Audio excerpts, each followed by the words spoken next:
रही बारिश के कारण बारडोली के लोगों को जलापूर्ति की समस्या का सामना करना पड़ रहा है। तब डीएन नगर, एमएन पार्क और शिव शक्ति सोसाइटी के निवासियों को पिछले 3 दिनों से परेशानी का सामना करना पड़ रहा है। जब सोसाइटी के घरों में लगभग 1.5 फीट बारिश का पानी भर गया तो लोगों ने मामलतदार कार्यालय में जाकर रामधुन बुलाई और प्रांतीय अधिकारी श्री जिग्नाबेन परमार को प्रस्तुति दी। साथ ही मिंडोला नदी के लगातार बढ़ते जल स्तर के कारण तट पर बसे निवासियों के पुनर्वास एवं नागरिकों की सुरक्षा के लिए उठाए गए प्रभावी कदमों की जानकारी दी गई। कैमरामैन कैलाश कुमावत के साथ संवाददाता Sujata वडेर, BHP news, Bardoli. DM नगर में 3 દિવસથી આ ઘરમાં પણ પાણી છે। પાણી ઉતરતા 10-10 કલાક થાય છે તો પણ પાણી ઉતરી નથી રહેતું ને ખાડી પર દિવાલ બનાવી દીધી, ભૂંગળા લાખ્યા છે ખાડી પર ને એના ઉપર દિવાલ બનાવી દીધી છે એટલે પાણીનો રસ્તો જ બંધ કરી દીધો છે। એટલા માટે આ ડીએમ નગરમાં પાણી આવી જાય છે। એ દિવાલ શેના માટે બનાવેલી છે એ અમને નહીં ખબર, એ નગરપાલિકા જાણે। બરાબર છે। આ રહીશો છે છેલ્લા 7 વર્ષથી પોતે સમસ્યા માટે ઝઝૂમી રહ્યા છે, મામલતદારને રજૂઆત કરે છે તો છતાં પણ 3 દિવસથી એ લોકોને ત્યાં 4-4-5 ફૂટ પાણી ભરાયેલા છે તો પણ એ સમસ્યાનો નિકાલ નથી આવ્યો। તેના માટે મામલતદાર ઓફિસે રજૂઆત કરે છે તો મામલતદાર સાંભળે અને તેનો નિકાલ આવે એ આપણે આશા રાખીએ। નમસ્કાર, આપણે છીએ બારડોલીના મામલતદાર ઓફિસે, જ્યાં લોકો પોતાની રજૂઆત લઈને આવેલા છે। જાણીએ કે એમની શું સમસ્યા છે અને શું શેના માટે આવેલા છે। તમે ક્યાંથી આવ્યા છો? અમે ડીએમ નગર માંથી આવેલા છે। શું તમારી રજૂઆત છે? રજૂઆત એ છે કે અમારે જ્યાં અત્યારે હાલની અંદર ઘરોમાં પાણી ઘૂસાઈ ગયેલા, ઘૂંટણિયા સુધી પાણી છે અને બહાર જે કમર સુધી પાણી છે। આ જે છે કે પેલી રુદ્ર સોસાયટી જે બનેલી છે તેના ભૂંગરા, ખાડીના ભૂંગરા જે નાખેલા છે તે 2 જ નાખેલા છે। અમારે 4 જોઈએ છે। 4 નાખશો તો જ આ પાણીનો નિકાલ થશે, નહીં તો પાણીનો નિકાલ થશે નહીં।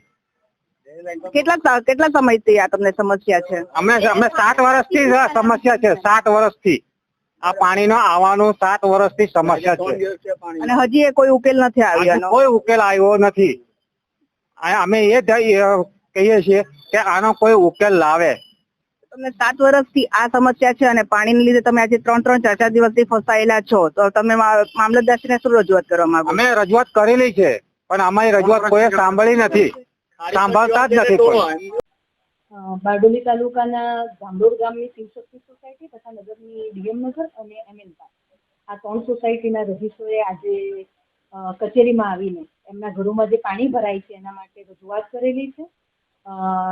ઘરમાં અને સોસાયટીમાં ઘૂંટણથી વધારે પાણી છે એ બાબતે મામલતદાર અને ચીફ ઓફિસર શ્રી ફિલ્માર્ટ છે અને એમના સાથે સંકલનમાં રહીને લોકોને ઓછી અગવડ પડે અને સરળતાથી પાણીનો નિકાલ થઈ શકે એ માટે આપણે પ્રયત્ન કરીએ છીએ। આ ઉપરાંત પણ નીચાણવાળા ઘણા વિસ્તારમાં પાણી ભરાયેલા છે। હાલ નદીની સપાટી મિંડોળાની અને તાપીની બંનેની સપાટી વધી રહી છે। વરસાદ શાંત થયો છે પરંતુ જે પરિસ્થિતિ જોતા ઊંચાણવાળા અને ઉપરવાસમાં વરસાદના કારણે પાણી ભરાવાની શક્યતા છે, જેથી નીચાણવાળા વિસ્તારના લોકોને પણ એવી રિક્વેસ્ટ કરું છું કે પોતાની જાનમાલની સલામતી માટે તંત્રને સહયોગ આપે અને જ્યારે સ્થળાંતર કરવાની સૂચના આપવામાં આવે ત્યારે તાત્કાલિક સ્થળાંતર કરે। Thank you. નિરાકરણ કરવાની જે પ્રક્રિયા છે એ નગરપાલિકાના સંકલનમાં રહીને ચાલુ જ છે, પરંતુ ધામરોજના આજુબાજુના જે ખેતરાળી વિસ્તાર છે એ તમામનું પાણી ધામરોજ ગામમાં થઈને સિટીમાં પ્રવેશી રહ્યું છે। એટલે એ પાણીને, ધામરોજનું પાણીને ડાયવર્ટ કરવા માટે નગરપાલિકા કામ કરી જ રહી છે, પરંતુ આ વર્ષે આપણે એ કામગીરી પૂરી કરી નથી શક્યા। અગર એ પ્રોસેસ આપણે ચાલુ વર્ષમાં પૂરી કરીશું તો આવતા ચોમાસામાં એમને ના તકલીફ પડે એવી શક્યતા પૂરેપૂરી છે। પરંતુ વરસાદનું પાણી જે રીતે આવી રહ્યું છે ને આજુબાજુ જે કન્સ્ટ્રક્શન છે એના કારણે પાણી ભરાવાની સમસ્યા નીચાણવાળા વિસ્તારમાં છે।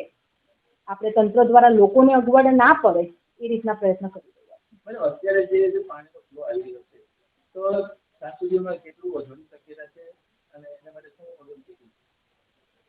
પાણીનો જે ફ્લો આવી રહ્યો છે એ આપણો જે હરિપુરા કોઝવે છે 9:30 આસપાસ ડૂબમાં ગયો, એટલે તાપીના ઊંચાણવાળા વિસ્તારમાં પણ વરસાદ છે અને મિંડોળાના ઉપરવાસમાં પણ વરસાદ છે, પરંતુ વધારે નહીં વધતા। જો વરસાદ અહીંયાનો સ્ટેડી રહે આપણા વિસ્તારનો તો વધારે નુકસાન કરતા નથી, પરંતુ જેમ જેમ અમને માહિતી મળશે તે મુજબ અમે આપને જાણ કરીશું મીડિયાના માધ્યમથી તથા અમારા સોશિયલ મીડિયા મારફતથી પણ લોકોને જાણ કરવામાં આવશે।